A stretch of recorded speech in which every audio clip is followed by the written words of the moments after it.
सिर्फ यहां सारे जो साहिब इख्तिदार हैं बस एक ही ज़हन में है कि जी इमरान खान को बाहर कैसे रखना है। तो मैं फिर से आज अब सबको अपील करता हूं कि हमारे पास वक्त कम है। मुझे कहते हैं जी इलेक्शन डिले कर दें अक्टूबर तक।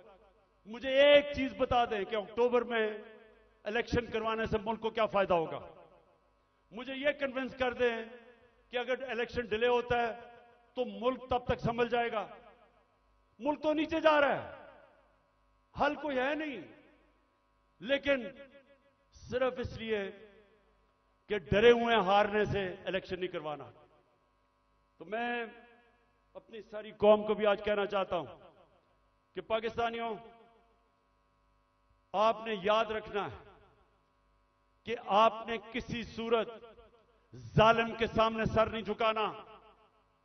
आपने अपनी आजादी के लिए ये जो खौफ का बुत है इसको तोड़ना है।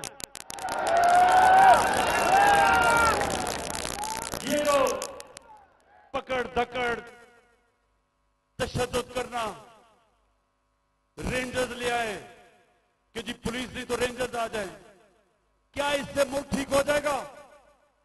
क्या इससे लोग डर जाएंगे?